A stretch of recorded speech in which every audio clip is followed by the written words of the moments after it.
The whole concept, how Lalaji must have come to this conclusion that whether the world believes it or not, whether the sadhus and sannyasis, sages and saints believes it or not, but I say loudly that soul divides itself. I kept wondering that when all holy scriptures they keep on talking, soul is perfect in itself, needs nothing else, it is eternal, and how come the need to divide itself came into its role of existence? Then the first idea that occurred to me, since Lalaji is not around, but he keeps guiding us. um, Various ways he keeps on creating situations and creating conditions in us so that we learn what he was preaching. We understand very deeply through our own experiences. One is that when the universe began and souls came out from the source, that itself shows that the source too divided into many millions and billions or trillions, and it continues to, the creation continues, it has not stopped. Some people say, when will the introduction of new souls stop? It cannot stop. Something that has started, it will continue until the moment of withdrawal comes. Okay. Now there are two extremes as far as consciousness is concerned, and consciousness is carried by evolved as well as not so evolved individuals. Give you an example. If you break a rock, you can break it into multiple pieces at a physical level. There is no causal body in a rock. Okay.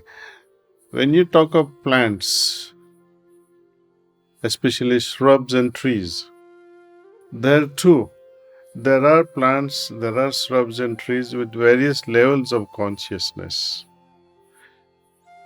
In between insects, animals, the human beings, within the human frame itself, we have various levels of consciousness. The whole spectrum is so wide. At the same time, the level of soul, the vibratory level of soul also, which is determined by this consciousness, will also change because your consciousness is different. Now, coming to the main point, when you take a tree here, people tree or tulsi or a banyan tree, you can make the cuttings. You take a lemon tree or any citrus fruiting tree. The tree is one. It has one soul. If you cut it into many cuttings and allow it to grow, provide the right atmosphere, they will all grow. Does that not suggest that soul had divided and now it has multiplied? Now, that is possible only with some plants, not with all plants. For example, acacia, you make the cutting and put it into the soil, it will not grow. Okay. You take the seeds, allow it to grow, it will continue as a new life. We at a human level, see, when you are talking about soul division of the soul, based on the spectrum of individuals, the lower level of consciousness of human beings and a bit higher level of consciousness of human beings. Lower level of human beings cannot The soul doesn't have that potency to divide itself. If that soul with a lesser potency divides itself, body will become very weak and die out. It will wither away. Only having reached a certain level of potency that the soul begins to divide under the care of the master. Because that's also required. And that happens in an atmosphere which does not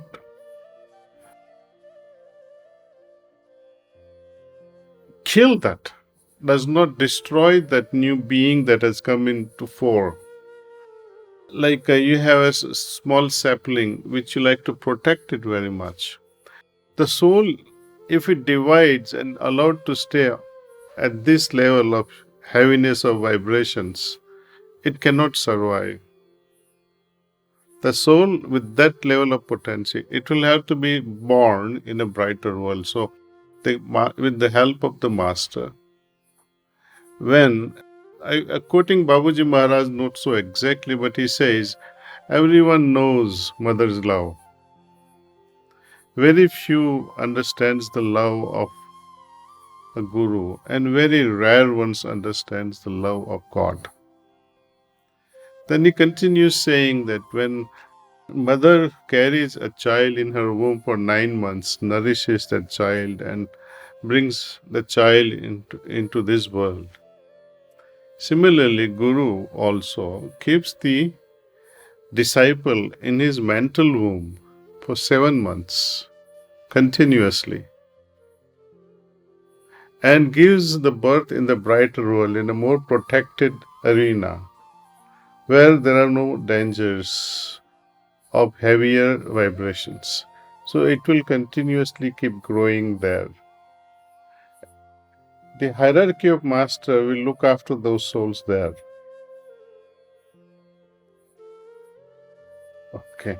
Now, can everyone's souls, I mean, all abhyasis, will get the opportunity of being born in the brighter world?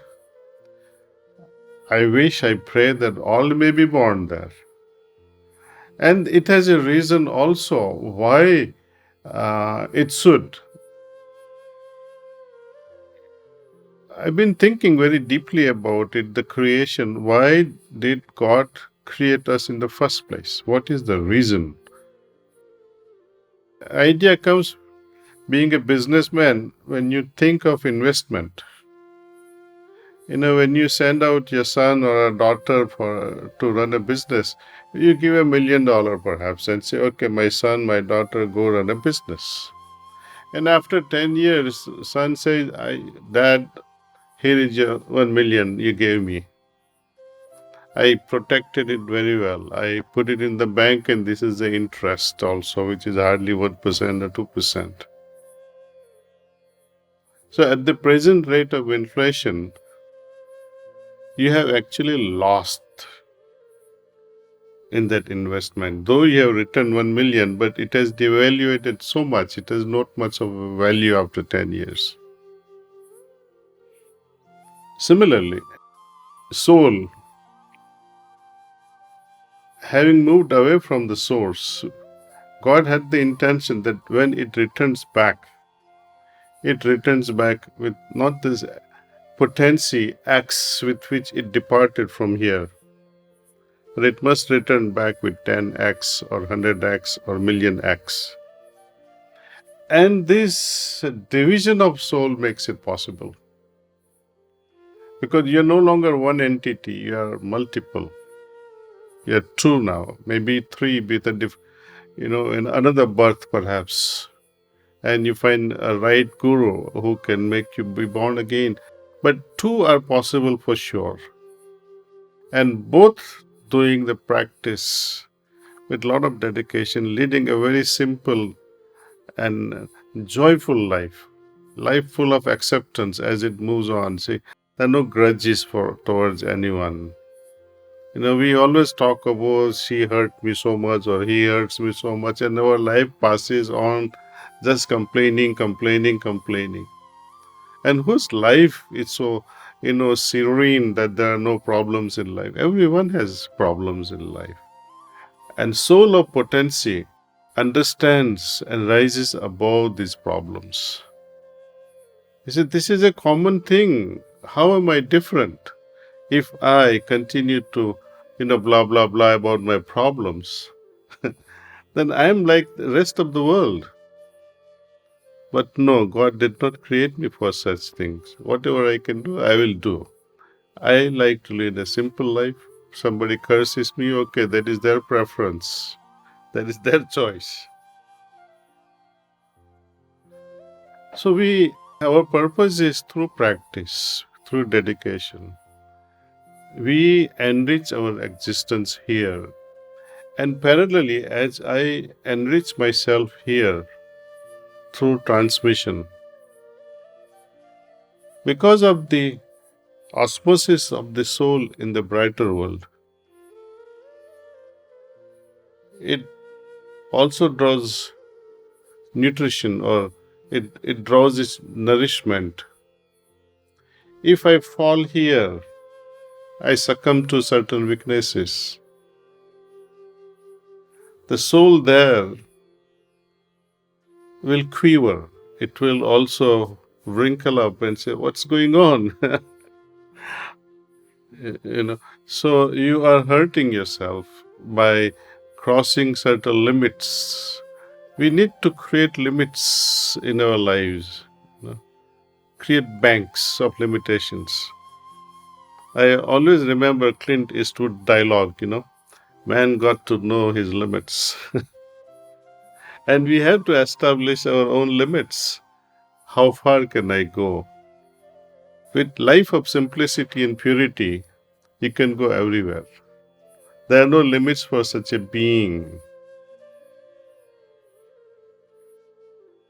So life of simplicity and purity, life of tenderness and reverence, I think that is worth living. Tenderness towards everyone, reverence towards all. Even the glass that we use, even the remote that we carry, the phone that we use, pick it up with some tenderness, some reverence,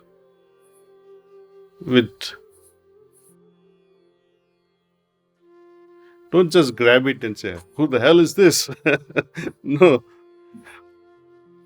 it will not work.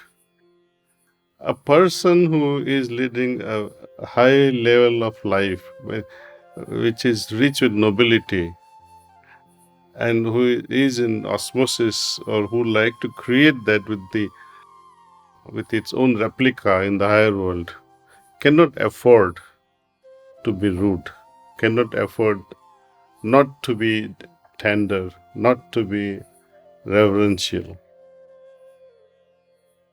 And it has nothing to do with God. It has everything to do with your own enrichment, increasing your own potency. Moment you lose here, anger or whatever, you are contracting yourself. Your expansion, your evolution is contracting. And that's not good for evolution.